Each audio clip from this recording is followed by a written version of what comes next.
నెల రోజుల్లో రోడ్లన్నీ కూడా పూర్తవుతాయి. మొదట గ్రావెల్ రోడ్ వేసి ఆ తర్వాత నెక్స్ట్ టైం మళ్ళీ బడ్జెట్ రిలీజ్ అయినప్పుడు సిమెంట్ రోడ్లు వేయాలని చెప్పి ప్లాన్ చేస్తున్నాం.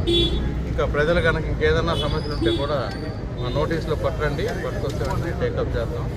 దాంతోపాటు పశ్చిమ నియోజకవర్గంలో ముఖ్యంగా ఎవరైనా సరే, ఏ పార్టీ వాళ్ళైనా, దేనికైనా సరే, ఏ సమావేశాలకైనా, ఏ ఫంక్షన్స్కైనా, ఉత్సవాలకైనా, దేనికి కూడా ప్రజల దగ్గర చందాలు మాత్రం వసూలు చేయడానికి వీలు లేదు అనేది మన సిద్ధాంతం. మొదల నుంచి కూడా చెప్తా ఉన్నాను.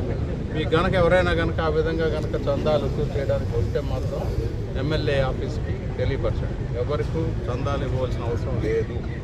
ఇది మీకు పత్రికా ముఖ్యంగా చెప్తా. ముఖ్యంగా ఏంటంటే కొన్ని నా నోటీసులకు వచ్చినాయి కాబట్టి చెప్తా ఉన్నాను.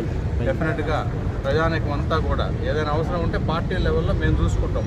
కూటమి ప్రభుత్వం 3 పార్టీలు మేము మాట్లాడుకొని మేము చేసుకుంటాం. ప్రజలు మాత్రం ఎట్టి పరిస్థితుల్లోనూ ఈ చందా, ఆ చందా, దేనికి ఈ ఉత్సవానికి అవసరం కూడా ఇవ్వాల్సిన అవసరం లేదని మరొకసారి తెలియదు.